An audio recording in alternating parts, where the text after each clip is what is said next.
Արտաքին գործերի նախարար Արարատ Միրզոյանը կարևորում է Հայաստանի եւ Ադրբեջանի հասարակությունների շփումների ակտիվացումը խաղաղության հաստատման գործընթացում։ Օրբելի ֆորում կառուցելով խաղաղություն եւ բազմակողմանի համագործակցություն համաժողովում նա նշել է, որ խաղաղության պայմանագիրը նախաստորագրված է, սակայն դեռ կան կարգավորման ենթակա հարցեր, որոնցից մեկը հասարակությունների հաշտեցումն է։ Միրզոյանը ընդգծել է, որ հաշտեցման բացակայությունը պայմանավորված է հոգեբանական տրավմաներով եւ պահանջում է ժամանակ։ Նախարարը նաեւ կարևորել է քաղաք հասարակության ներկայացուցիչների փոխայցերը, նշելով, որ նման շփումները պետք է շարունակվեն ինչպես Հայաստանում, այնպես էլ Ադրբեջանում։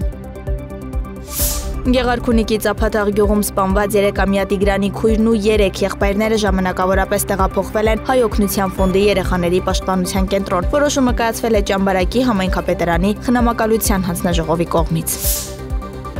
Ալբանիայի Դուրես քաղաքում ավարտված ծանրամարտի Եվրոպայի երիտասարդների եւ մինչեւ 23 տարեկանների առաջնության թիմային հաշվարկում Հայաստանի աղջիկների հավաքականը 5-րդն է, երիտասարդական ընտրանին 4-րդը, իսկ մինչեւ 23 տարեկանների թիմը 2-րդը։ Այս մասին հայտնում է Հայաստանի ծանրամարտի ֆեդերացիան։ Մրցաշարի լավագույն ծանոթները Ալեքսանդրա Գրիգորյանն ու Տիգրան Կարապետյանն են։